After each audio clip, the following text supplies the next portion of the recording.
great to be with you again as we carry on this series that we started last week about being still. Based around Psalm 46, verse 10. Be still and know that I am God. Though each of these kind of talks in this series stands by itself, I'd really encourage you, if you weren't there last week, to kind of look up on YouTube and see what was shared last week. But one of the key things we talked about last week, that this idea of being still is an inner stillness that's not dependent on what's happening around us. We can be in very chaotic, very noisy situations that would make it maybe harder to be still, but that doesn't stop us being able to be still. And what we meant by a stillness is this kind of inner stillness where normally, maybe even now as I'm talking, you have all these kind of thoughts bouncing around in your head. But this inner stillness, this inner awareness, God consciousness, kind of God connectivity at this very moment in time, where the greatest reality that one is aware of at this point in time is God. Another way of looking at it is using this word that we talk about called abiding, and it comes from this passage in John 15 where Jesus is sharing a parable and he says, I am the vine and you are the branches. And in verse 5 it says, apart from me you can do nothing. That's only as branches, as we are attached to the vine, do we have life, do we have fruitfulness.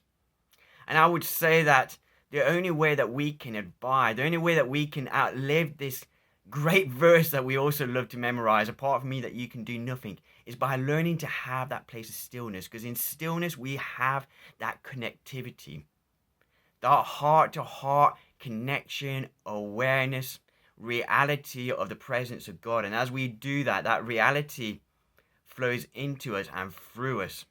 And that's where fruitfulness comes. We talk in this church about discipleship in relation to becoming people who follow Jesus, that is disciples. That we should have these kind of three aspects to it. Being with Jesus, becoming like Jesus, doing the works of Jesus. And I'd say that these have to be rooted in the place of abiding or being with Jesus. You see, you can do the works of Jesus. You can even become like Jesus and do things like prayer and read the Bible, but not necessarily be with Jesus in that moment. Just to give you a very simple example would be something like prayer, which is obviously something Jesus did. It's obviously something that we do to help us become more like Jesus. But one can quite easily be talking and yapping away with our lists, but not be God aware and conscious of Him in that moment. If you beg to disagree with me, just consider it on a human level. How many times have you been in a conversation? How many times have I been in a conversation where either I'm yattering away or somebody else in particular is talking to me and my mind and my heart is somewhere else? I'm not connected with that person in that time. And that's what it means to abide. That's what it means to be still, to be conscious of God.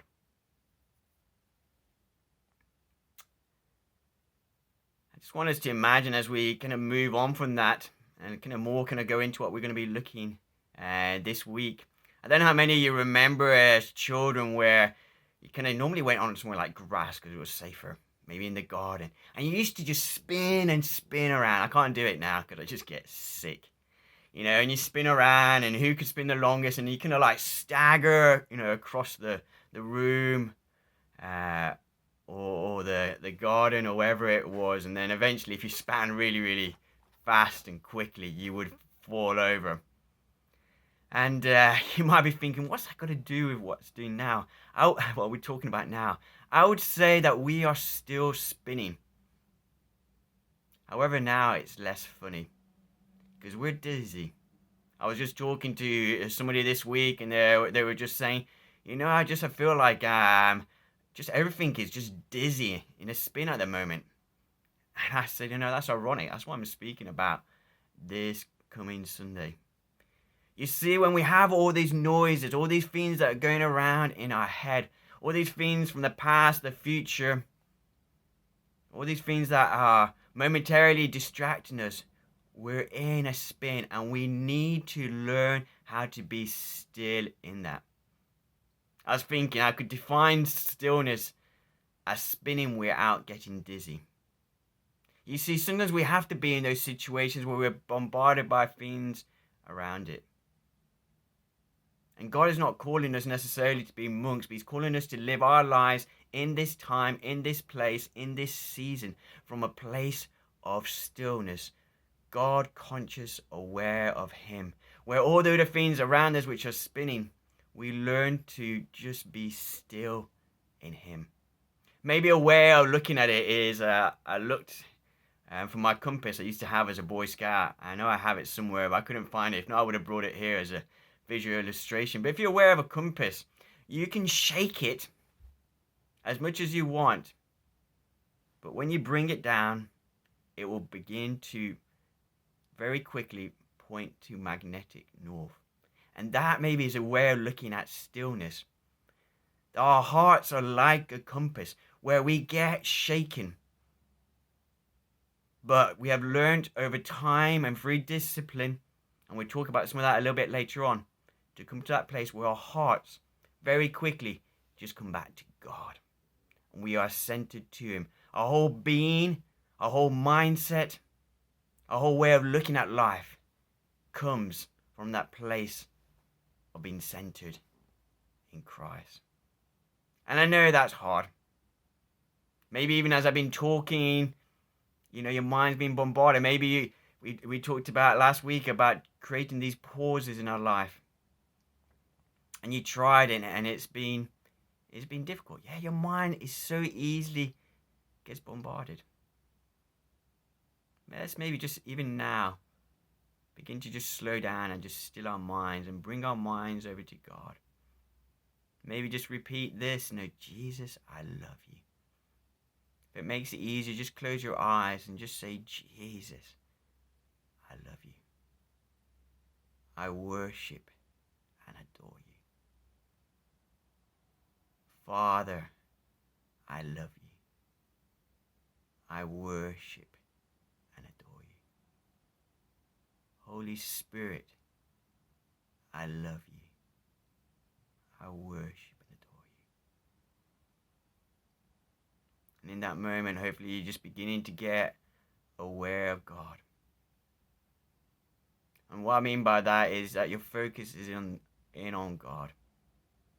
Now, for some of you might feel something. I'm a feeler, so I've become very feely aware of God. For some of you, I know Nigel often talks about this. There isn't that, and that's fine. There's no one way better than another. I know one of the, maybe you could say the weaknesses of my way is, as a feeler, is I begin to focus on the feelings, and I realize I began to take it off God. But we need to just be still and just be silent before God, because in that place where the distractions are stilled and our focus is on God, that's where we get our life. That's where we get our joy. That's where we get all the peace, all that we find in God's presence. I think it's the reason that my favorite author, A.W. Tozer, once said, could there be anything more important than sitting in silence before God every day?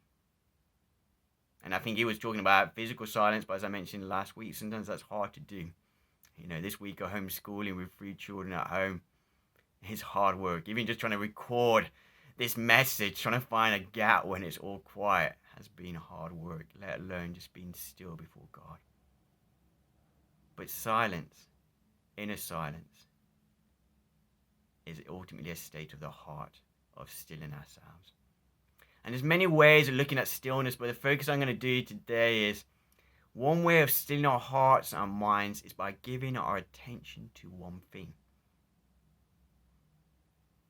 If you look up online and you look at stillness, so much of it kind of goes down what you'd call maybe Buddhist kind of tradition of emptying your mind. But actually, as followers of Jesus, is totally the opposite. Stillness is filling our minds, but filling our minds with one thing, and that is God.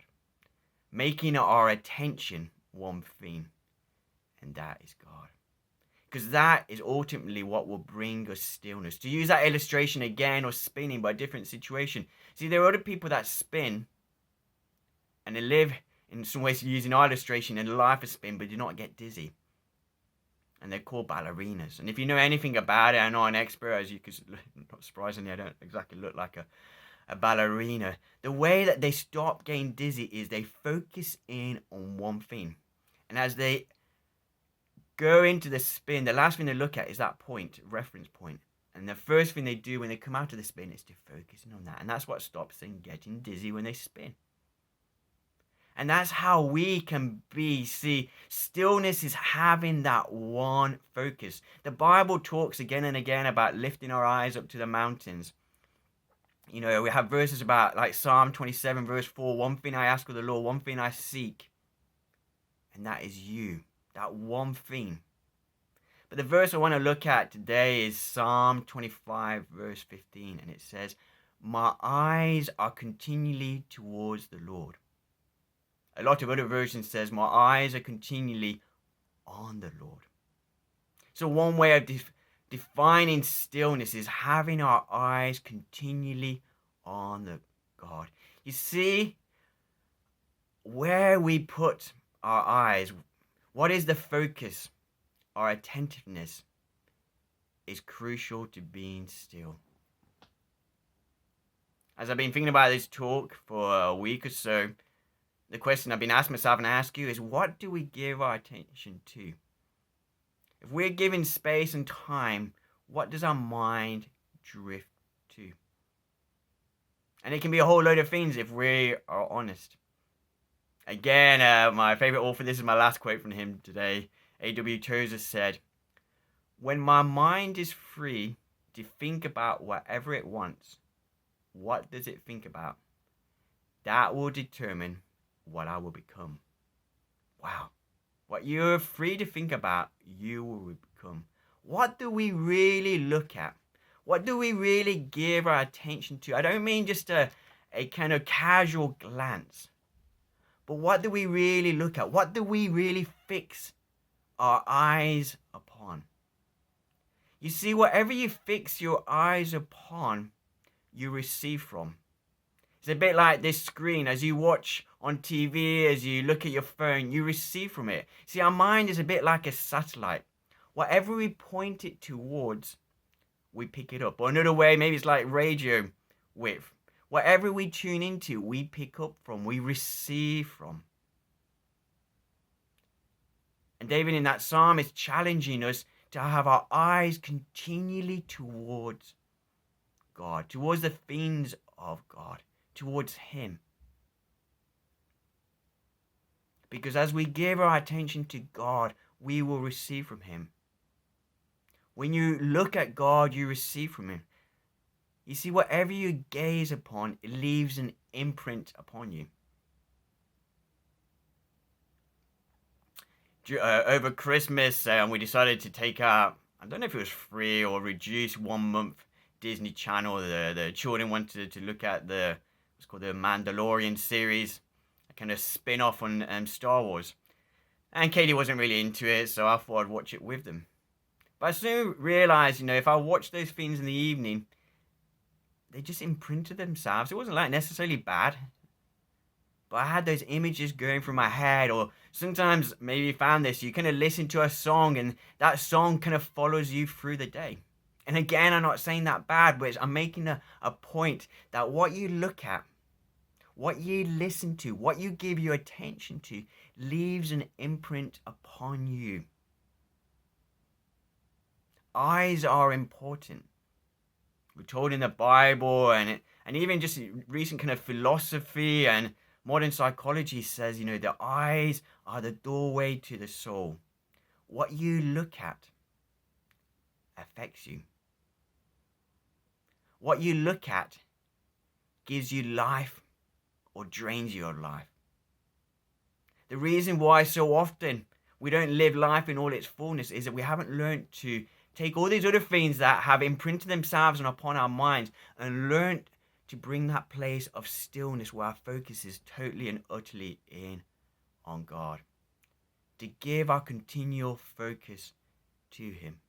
You see, as you give your focus to Him, to His voice, to who He is, the presence and the reality of who He is and His voice becomes clearer and imprints itself on us.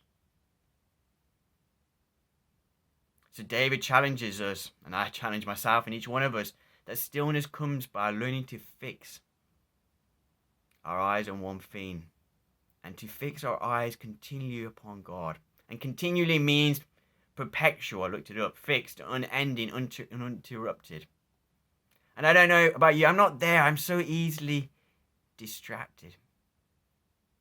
But what it means is, as we seek to live this life of stillness, this life of fixing our eyes upon one thing, is as we discover and we realize we're distracted, and our attentiveness is off God, to turn it back on. Even now as I'm speaking, you might have just thought your mind is wandering and going somewhere else.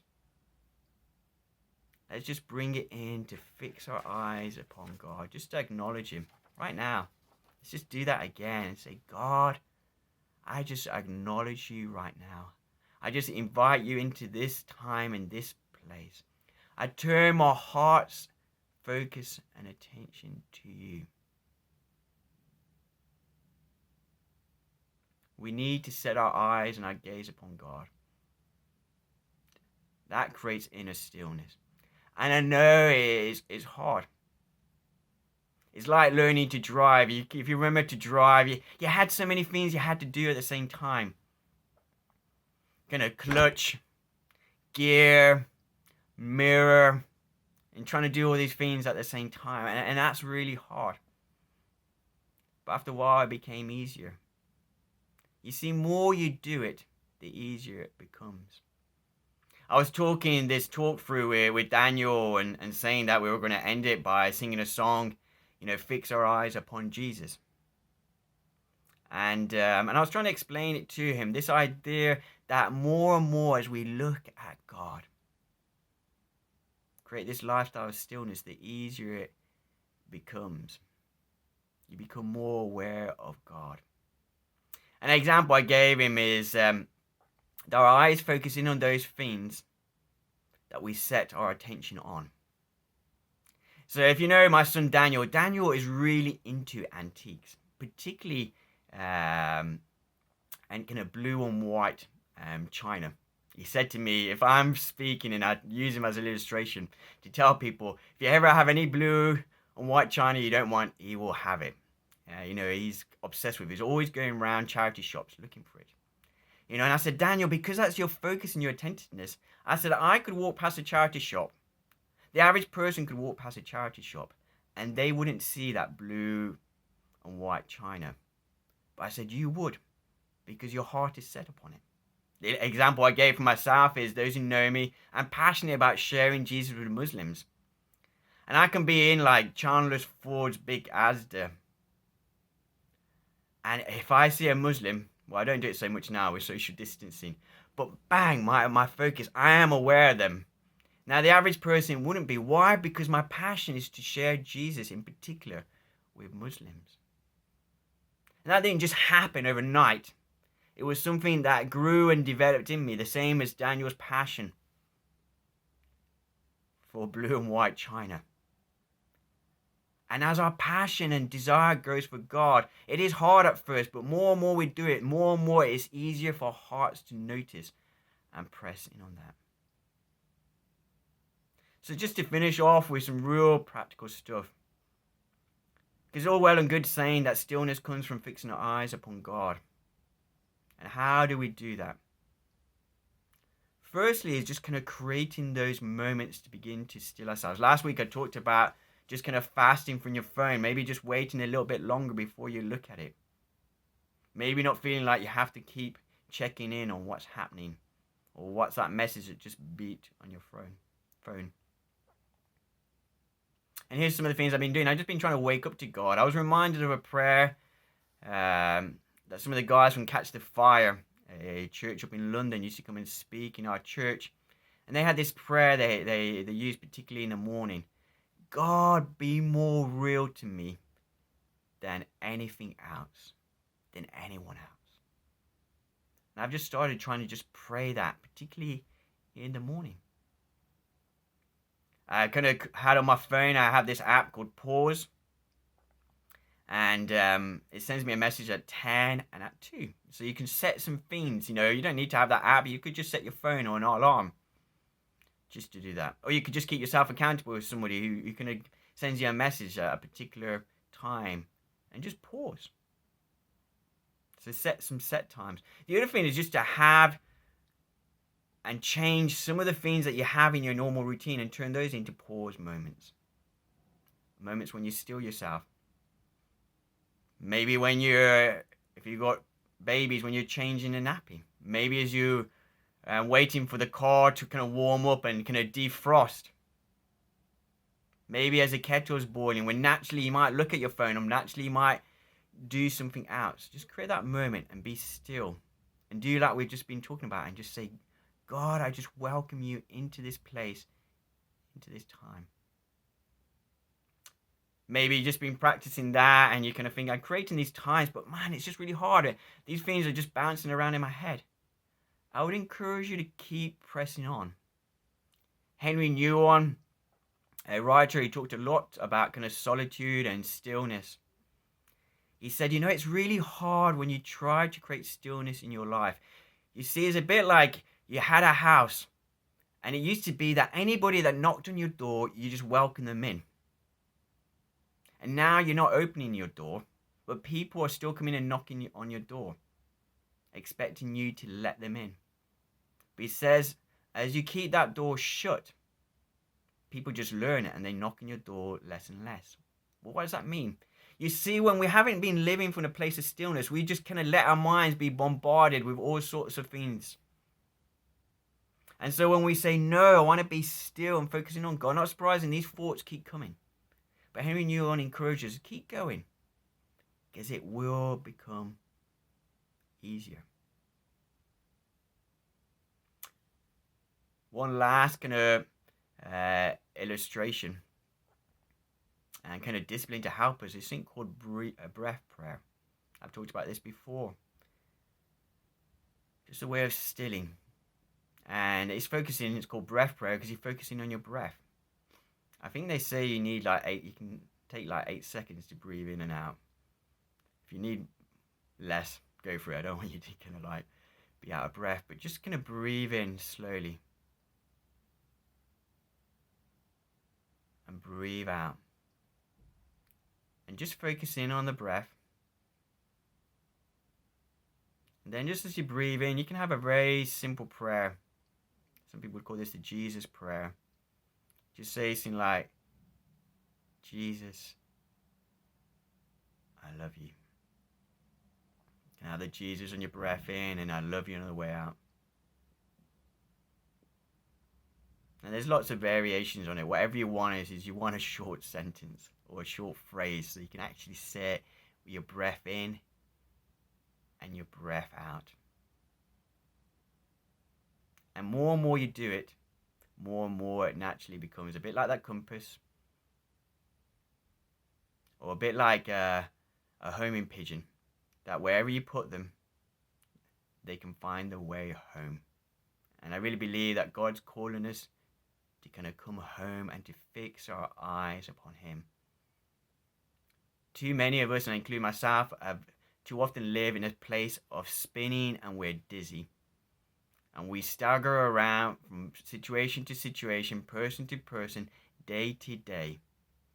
And we were not made to be like that. We were made to be beautiful ballerinas, where we can live in the spin, but because we are fixed and still and living from that focus and fixed eyes and attention and God consciousness of God, it creates that peace and life in all its fullness that we're meant to have. So to finish today, I'm going to hand over to Nigel and Joe, and particularly to Nigel, and we're just going to sing a song just to do with just fixing our eyes upon Jesus, just to look at him. A kind of Jesus-centered song. And so go and have fun this week as you seek to grow in stilling yourself. And look forward to being with you next week as Nigel will be sharing in the next part of this series.